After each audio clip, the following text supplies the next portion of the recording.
Hello students. In this video we will discuss about the structure of economy.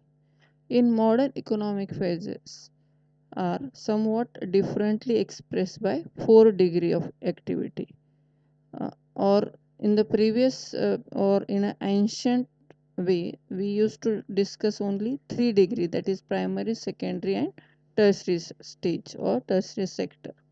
But in this modern method we discuss the fourth stage also, that is क्यूटेनरी stage. Okay, तो ये जो भारतीय अर्थव्यवस्था है उसका हमें संरचना या स्ट्रक्चर हमें देखना है. उसमें 4 अलग अलग स्टेजेस होते हैं: प्राइमरी प्राथमिक, सेकेंडरी द्वितीयम, टर्शरी तृतीय और क्यूटेनरी मीन्स चतुर्भुज अवस्था. तो ये सब अवस्था के बारे में हम पढ़ने वाले हैं. तो primary stage means it involves the extraction and production of raw materials such as corn, coal, wood and iron. So it means we will study about the what are the resources available naturally and we can take the production by using the raw material which we get naturally. जो natural तरीके से हमें मिलता है जैसे corn है, कोल है, would है, आयरन है, ये रॉ मटेरियल हमें प्रोड्यूस करना है with the help of natural resources. और वो जो प्रोडक्शन होता है that consider in a primary stage means agriculture and agriculture related businesses like fishery, poultry, animal husbandry, all these consider in a primary stage. Okay, तो ये सब primary stage में गिना जाएगा. जो natural factors of production available है उससे हम जो प्रोडक्शन लेते हैं या जो इंडस्ट्री के लिए जो रॉ मटेरियल लगता है वो जो हम प्रोवाइड करते हैं, तो ये सब प्राइमरी स्टेज में इंक्लूड है. तो ये क्यों देखना है कि कितना नेचुरल रिसोर्सेस हमारे पास अवेलेबल है, कितना हम रॉ मटेरियल इंडस्ट्री को दे पाएंगे, तो इसके लिए ये स्टडी किया जाता है प्राइमरी स्टेज के बारे में. Secondary stage it involves the transformation of raw material, raw intermediate material into goods. जैसे हमने देखा कि फर्स्ट स्टेज में क्या किया जाता है कि रॉ मटेरियल प्रोड्यूस किया जाता है, और secondary stage is also called industrial sector और इंडस्ट्रियल स्टेज. इसमें जो रॉ मटेरियल है वो ट्रांसफॉर्म किया जाता है into finished product. For example, if we'll take the production of cotton, or in industry we will convert it into the cloth, right? So what we will do, we are transforming the goods products into a finished product जो हम use कर पाएँ. तो ये stages क्यों देखनी है कि उससे पता चल जाता है कि आपकी इकोनॉमी कितनी डेवलप हो रही है या आपके देश में एग्रीकल्चर में कितने लोग काम कर रहे हैं और सेकेंडरी सेक्टर में कितने लोग काम कर रहे हैं. उससे हमें पता चलेगा कि आप अर्थव्यवस्था की कौन सी अवस्था में है. थर्ड इज टर्सरी सेक्टर और टर्सरी स्टेज और सेवा क्षेत्र बोलते हैं. It provides the services which is good for agriculture, which is necessary for industry also. So it involves the provision of all the services like transport facility, communication facility, banking, insurance, right? Or whatever services we are providing. Means for education, the teacher is providing services, the doctors provide services, the lawyers provide services, even the babysitting, cinema halls. These are the service providers. So it आपका देश service प्रोवाइडेशन में कौन से stage पर है, that is also important. Means if the service sector is develop it will have a great help for primary sector and secondary sector. अगर आपका सेवा क्षेत्र विकसित है, सब सेवाएं उपलब्ध हैं, तो उससे क्या होगा, खेती और जो बिजनेस हैं वो करने के लिए बहुत सारी सुविधा उपलब्ध होंगी और उससे क्या होगा, उनकी उत्पादन क्षमता बढ़ेगी क्वालिटी बढ़ेगी, क्वांटिटी बढ़ेगी। तो अगर टर्सरी सेक्टर आपका डेवलप है, then it will have a great help for primary sector and secondary sector. और लास्ट हमें देखना है क्वांटिनरी क्यूटेनरी स्टेज या चतुर्भुज अवस्था। अब ये जो अवस्था है, this is a newly added into the stages of economy. ये नई है, एडिशनल ऐड किया है इसमें। तो पहले ये काउंट नहीं किया जाता। तो इसमें क्या है, इसमें एजुकेशन और एजुकेशन से रिलेटेड मतलब आपको नॉलेज देना, किसी भी चीज़ को ढंग से करना है। जैसे हम लोग ने डिस्कस किया है कि खेती अगर आपसे ढंग से करोगे, सही तरीके से करोगे, अगर आपको खेती करने का सही ट्रेनिंग होगा, तो ही आपका उत्पादन बढ़ेगा। उसके बाद अगर आप को ट्रेनिंग होगा कि उसको स्टोर कैसे करना है, तो आप अच्छे से स्टोर कर पाओगे। उसको ग्रेडिंग कैसे करना है, बेचना कैसे है, तो उसका नॉलेज भी आपको होना चाहिए। तो ये फोर्थ अवस्था में वो सब देखा जाता है कि नॉलेज और एजुकेशन आपको किसी भी चीज़ को करने का एक सही तरीका, सेवा भी आप दे रहे तो उसका भी एक तरीका होता है, राइट।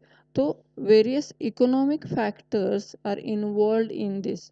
तो कौन से हैं इकोनॉमिक फैक्टर्स? तो है ही, सोशल फैक्टर्स है, पॉलिटिकल फैक्टर्स है, टेक्निकल फैक्टर्स है, या डेमोग्राफिक फैक्टर्स और इंटरनेशनल फैक्टर्स भी उसमें मेजर किए जाते हैं, जो इकोनॉमी को या बिजनेस को अफेक्ट करते हैं, बिजनेस की प्रोडक्टिविटी या उसकी जो प्रॉफिटेबिलिटी है उसको भी अफेक्ट करते हैं।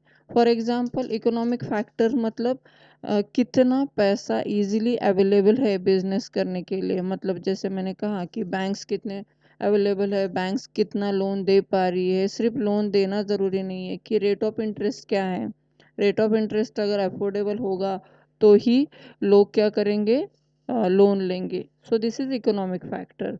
देन सोशियो कल्चरल फैक्टर मतलब लोग क्या सोचते हैं। अगर लोग अच्छे से काम करना चाहते हैं तो लोग क्या करेंगे, अपनी प्रोडक्टिविटी बढ़ाने के लिए ट्रेनिंग लेंगे, बिजनेस करेंगे। या लोग अगर सोचते हैं कि नहीं, सिर्फ खाए पिए आराम करें, काम करने का कल्चर ही नहीं है, तो फिर दिक्कत आ सकती है।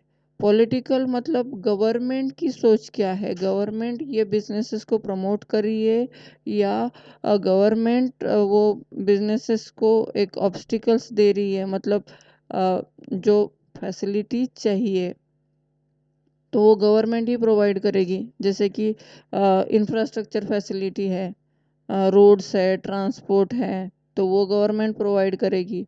फिर अगर गवर्नमेंट बहुत ज़्यादा टैक्सेस इम्पोज करती है तो बिजनेसेस की प्रॉफिटेबिलिटी कम होगी, और प्रॉफिट कम होगा तो लोग अपने देश में बिजनेस नहीं करना चाहेंगे। या फिर लाइसेंस राज होगा, जैसे 1991 के पहले था कि किसी भी चीज़ अगर आपको शुरू करनी है, बिजनेस शुरू करनी है, तो आपको बहुत सारे लाइसेंस निकालने पड़ते थे, और उससे लोग पैनिक हो जाते थे कि 5-6 महीने उसी में चले जाते थे। अब डी लाइसेंसिंग सिस्टम गवर्नमेंट ने 1991 से किया है कि एक स्पेसिफिक चीज़ों के लिए आपको लाइसेंस लेना पड़ेगा, वो भी पॉसिबल है। तो वन विंडो होगा जहाँ पे आपको सब तरीके के लाइसेंस एक जगह पर मिलेंगे। तो ये सब बहुत ज़रूरी है इकोनॉमिक एनवायरनमेंट में। Political factor also. Next is technological factor. आपके देश में कितनी ज़्यादा टेक्नोलॉजिकल डेवलपमेंट है। अगर आप मीडियोकर टेक्नोलॉजी यूज़ कर रहे हैं तो आपकी प्रोडक्शन क्वालिटी और क्वांटिटी भी कम होगी। आप लेटेस्ट टेक्नोलॉजी अगर यूज़ कर रहे हैं, वो लेटेस्ट टेक्नोलॉजी आप अफोर्ड कर पा रहे हैं, उस यूज़ करने वाले या चलाने वाले, बनाने वाले लोग आपके पास है, तो ऑटोमेटिकली आपकी प्रोडक्शन क्वालिटी भी होगी अच्छी और क्वांटिटी भी होगी, और आप वर्ल्ड मार्केट में सरवाइव कर पाओगे। देन डेमोग्राफिक फैक्टर मीन्स आपके देश की पॉपुलेशन कितनी है। बहुत ज़्यादा है तो प्रॉब्लम है, जैसे कि इंडिया और चाइना का है।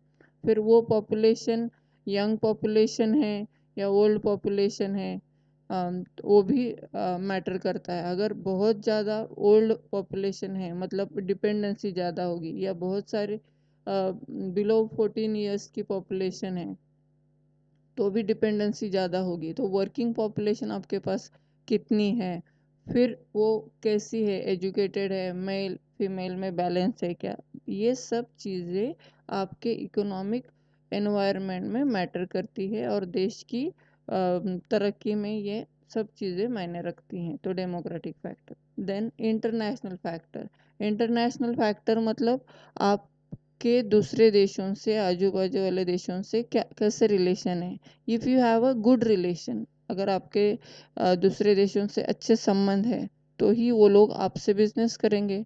और आप अगर बाहर के देशों से बिजनेस कर पाओ तो आप आपका जो एक्सेस प्रोडक्शन है वो उनको बेच पाएंगे, नहीं तो पॉसिबल नहीं है। गुड टर्म्स में हो तो वॉर भी नहीं होगा और आपका जो पैसा है वो अनप्रोडक्टिव चीज़ों में नहीं जाएगा।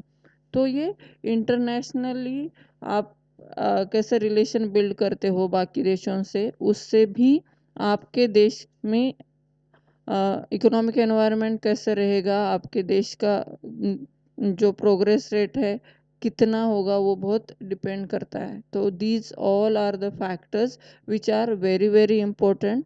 ये सारी चीज़ें इकोनॉमिक एनवायरनमेंट के लिए बहुत ज़रूरी है और हमारा जो देश है कंटिन्यूसली ये सब चीज़ें इम्प्रूव करने में कोशिश कर रहा है। इसीलिए मेजॉरिटी एमएनसीज मतलब मल्टीनेशनल कंपनीज इंडिया में आकर बिजनेस करना चाह रही हैं, क्योंकि ये सब चीज़ें हम सुधार रहे हैं ताकि अच्छा एनवायरनमेंट हो अपने देश में, ताकि लोग या बिजनेसमैन आए और उनको कंफर्टेबली वो बिजनेस करें।